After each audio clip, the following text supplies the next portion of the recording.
There was that one place I always thought about, and I just wanted to be there with you. The place that no eye has ever seen, the place that no heart has ever perceived. I had a great feeling inside of me. A few moments later. Assalamualaikum teman-teman. Langsung saja saya akan menjawab pertanyaan yang pertama, yaitu apa definisi kepribadian dan faktor-faktor yang mempengaruhi perkembangan kepribadian. Definisi kepribadian adalah karakteristik unik yang membedakan seseorang dari orang lain, yang mencakup pola pikir, perasaan, dan perilaku yang konsisten dalam berbagai situasi. Jadi, kepribadian ini mencerminkan bagaimana cara individu berinteraksi dengan dunia dan orang di sekitarnya. Tokoh-tokoh psikologi mendefinisikan kepribadian itu berbeda-beda. Yang pertama, Sigmund Freud mendefinisikan kepribadian sebagai hasil interaksi antara tiga komponen, yaitu id, ego, dan superego. Yang kedua, Gustav Jung mendefinisikan kepribadian sebagai kombinasi dan elemen sadar dan tidak sadar yang membentuk perilaku dan pengalaman individu. Definisi-definisi ini menunjukkan bahwa kepribadian adalah hasil interaksi kompleks antara faktor biologis, psikologis, dan sosial yang membentuk cara individu berpikir, merasa, dan bertindak. A few inches later. Selanjutnya, perkembangan kepribadian, yaitu perkembangan kepribadian ini dipengaruhi oleh beberapa faktor, yaitu faktor hereditas dan faktor lingkungan. Faktor hereditas yaitu seperti cairan tubuh, bentuk tubuh, dan sifat-sifat yang diturunkan oleh orang tua, seperti tingkat kecerdasan, temperamen, atau kecenderungan emosional. Yang kedua, faktor lingkungan seperti keluarga, sekolah, dan masyarakat. Keluarga dipandang sebagai penentu utama pembentukan kepribadian anak, karena keluarga adalah kelompok sosial pertama yang menjadi pusat identifikasi anak. Anak banyak menghabiskan waktunya di lingkungan keluarga. Jika seorang anak dibesarkan dalam lingkungan keluarga yang harmonis, penuh kasih sayang dan perhatian, maka kepribadian anak cenderung positif, mentalnya akan sehat. Begitupun sebaliknya, jika anak dibesarkan dalam lingkungan keluarga yang kurang perhatian, kurang kasih sayang, dan tidak harmonis, atau yang disebut broken home, maka kepribadian anak cenderung mengalami distorsi atau kelainan dalam pengembangan diri. Seorang anak hanya butuh kasih sayang dan butuh dukungan perhatian.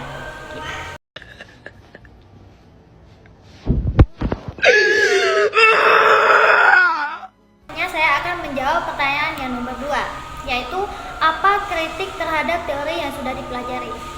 Kritik saya terhadap teori yang sudah dipelajari yaitu teorinya Sigmund Freud, karena teorinya terlalu fokus pada seksualitas sebagai faktor utama dalam perkembangan kepribadian.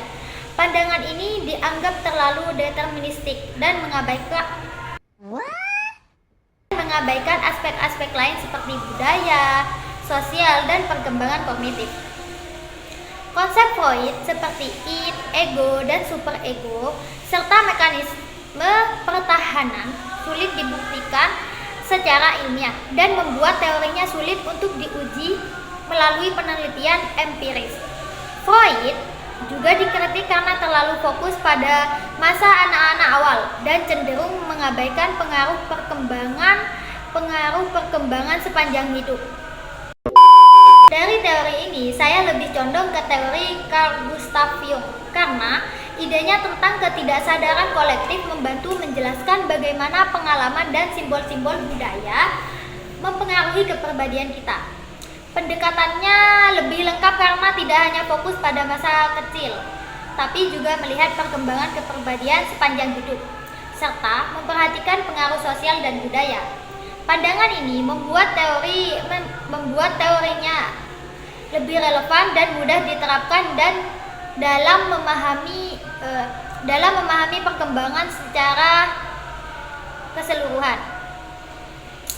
Meskipun saya lebih condong ke teori Jung, saya tetap menghargai kontribusi semua tokoh dalam pemahaman kepribadian dan bagaimana masing-masing teori dapat diterapkan dalam konteks yang berbeda.